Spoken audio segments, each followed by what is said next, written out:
ମନ୍ଦିର ଦେଖିବାକୁ ଚାହୁଁଛନ୍ତି କି ତାହେଲେ ଆସନ୍ତୁ ବୁଲିଯିବା ବଟେଶ୍ୱର ଟେମ୍ପୁଲ। ସୋ ଡେରି ନ କରି ଆସନ୍ତୁ ଏଇ ବ୍ଲଗ୍ଟିକୁ ଷ୍ଟାର୍ଟ କରି। ହ୍ୟାଲୋ ହାଏ ଆଣ୍ଡ ନମସ୍କାର, ଜୟ ଜଗନ୍ନାଥ ବନ୍ଧୁମାନେ। ମୁଁ ଶେଷଦେବ ଆପଣଙ୍କୁ ଆଉ ଗୋଟେ ନୂଆ ବ୍ଲଗ୍ରେ ସ୍ୱାଗତ କରୁଛି।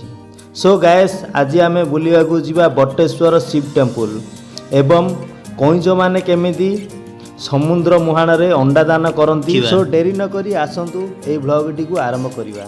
ସୋ ଗାଏସ୍, ଆଜି ଟିକେ ଆମକୁ ବୁଲିବାକୁ ଇଚ୍ଛା ହେଲା କଇଁଚମାନେ କେମିତି ଅଣ୍ଡା ଦାନ କରନ୍ତି ଏଠି ବଟେଶ୍ୱର ବିଚ୍ରେ। ଏହି ମନ୍ଦିରଟି ବ୍ରହ୍ମପୁର ସହରଠୁ ମାତ୍ର 40 କିଲୋମିଟର ଦୂରରେ ପଡ଼ିବ ଏବଂ ଭୁବନେଶ୍ୱର ଠାରୁ ମାତ୍ର 140 କିଲୋମିଟର ଦୂରରେ ପଡ଼ିବ, ଯାହାକି ହୁମାଗଞ୍ଜା ପାଖରେ ଏବଂ କଣ୍ଟିଆଗଡ଼ ଗ୍ରାମରେ ଅବସ୍ଥିତ ଅଛି। ସୋ ଗାଏସ୍, ବର୍ତ୍ତମାନ ଆମେ ଆସି ପହଞ୍ଚିଗଲୁ ବଟେଶ୍ୱର ମନ୍ଦିରର ମେନ୍ ଗେଟ୍ ଆଗରେ ଏବଂ ମନ୍ଦିରଟି NH ଠାରୁ ମାତ୍ର ଏଇ ମେନ୍ ଗେଟ୍ 6 କିଲୋମିଟର ଅବସ୍ଥିତ ଅଛି। ସୋ ମେନ୍ ଗେଟ୍ଟା ଦେଖନ୍ତୁ ଏଇଭଳି କିଛି ରହିଛି। ସୋ ଚାଲନ୍ତୁ ଭିଜିଟ୍ କରିବା ବଟେଶ୍ୱର ଟେମ୍ପଲ। ବଟେଶ୍ୱର ମନ୍ଦିର ଯିବା ରାସ୍ତାରେ ଦେଖନ୍ତୁ ଏମିତି କିଛି ଛୋଟିଆ ମୋଟିଆ ଗାଁ ଦେଇକିରି ଯିବାକୁ ପଡ଼ିବ। ଦେଖନ୍ତୁ ବୋଟ୍ଟେ ମରା ହେଇଛି, ପୁରା ବଡ଼ ବୋଟ୍ଟେ ମରା ହେଇଛି 6 କିଲୋମିଟର, ଯାହାକି ବଟେଶ୍ୱର ମନ୍ଦିରଟି ଅବସ୍ଥିତ ଅଛି 6 କିଲୋମିଟର ଡିଷ୍ଟାନ୍ସ, ତାର ବଡ଼ ବୋଟ୍ଟା ମରା ହେଇଛି। ଆଉ ଏହି ଜାଗାରେ ଆପଣ ଦେଖିବି, ମୁଁ ଆଗକୁ ଚାଲନ୍ତୁ, ଦେଖନ୍ତୁ ଲୁଣ ମାରିକିରି କେମିତି ରଖିଛନ୍ତି ଲୋକମାନେ। ସମୁଦ୍ରରୁ ଯେଉଁ ଲୁଣ ମାରୁଛନ୍ତି ଦେଖନ୍ତୁ ଏଇ ଜାଗାରେ, ଦେଖନ୍ତୁ ଲୁଣ ଯାକ କେମିତି ରଖିଛନ୍ତି ଘୋଡ଼େଇକିରି। ବର୍ଷା ଫର୍ଷା କାଳେ ହେବ, ଦେଖନ୍ତୁ ଏଇ ବିଲ ଯାକୁ ସବୁ ଏମିତି କରିକିରି ଲୁଣ ମାରୁଛନ୍ତି। ଯିବା ସମୟରେ ଦେଖନ୍ତୁ ଧାନ ବିଲର ଦୃଶ୍ୟ କେତେ ସୁନ୍ଦର ଦେଖାଯାଉଛି।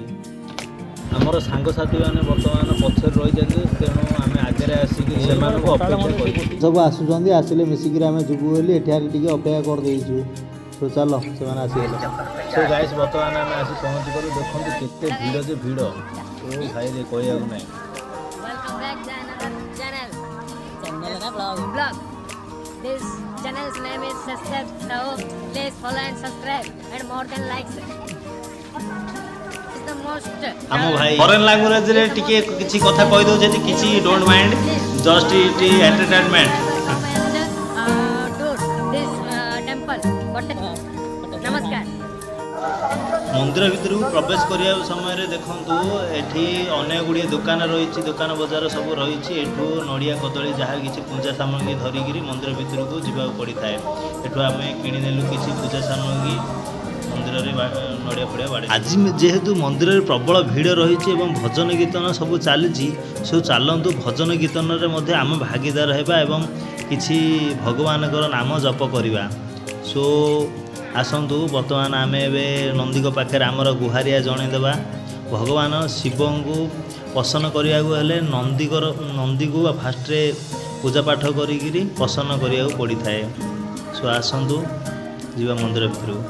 ବର୍ତ୍ତମାନ ଏବେ ମନ୍ଦିର ଭିତରକୁ ପ୍ରବେଶ କରିଛୁ। ବହୁ କଷ୍ଟରେ ଭିଡ଼ିଓଟି ଏଇଟା ବନେଇଛି। ମନ୍ଦିର ଭିତରକୁ ମୋବାଇଲ ଏଲାଉ ନଥିଲା, ଭଗବାନ ଶିବଙ୍କର ଦର୍ଶନ କରିନି। ଏଇ ଦୀପ ଲଗାଇବା ପାଇଁ ଏମିତି କିଛି ଷ୍ଟାଣ୍ଡ ରହିଛି। ଦେଖନ୍ତୁ ପ୍ରବଳ ଭିଡ଼ ରହିଛି ଏଠି, ପାଦୁକ ସେବନ ନଡ଼ିଆ ଭାଙ୍ଗିବାର ବ୍ୟବସ୍ଥା ରହିଛି।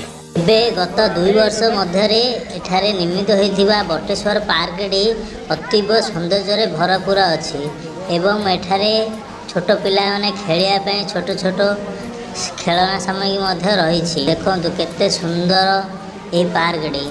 ପାର୍କ ଭିତରେ ଯାଇକି ଆମେ ମଜା ମସ୍ତି ବହୁତ କଲୁ। ଲାଷ୍ଟ ଟାଇମ୍ ମୁଁ ଗତ 2 ବର୍ଷ ତଳେ ଆସିଥିଲି, ଏଠାରେ ପାଣି ପୁରା ଫୁଲ୍ ଥିଲା। ବୁଲି ବୁଲି ପୁରା ଥକିଗଲୁ, ଚାଲ ଟିକେ କୋଲା ଟିକେ ପିଇଦେବା। ଆମେ ଟିକେ କୋଲା ଖାଇସାରିଲା ପରେ ବର୍ତ୍ତମାନ ଆମେ ଏବେ ବିଚ୍ରେ ଟିକେ ବୁଲାବୁଲି କରୁଛୁ। ଗାଇସ୍, ଯେଉଁମାନେ ମୋ ଚ୍ୟାନେଲରେ ନୂଆକିରି ଦେଖୁଛନ୍ତି, ସୋ ଚ୍ୟାନେଲକୁ ଲାଇକ୍, ସେୟାର ଆଣ୍ଡ ସବସ୍କ୍ରାଇବ୍ କରନ୍ତୁ।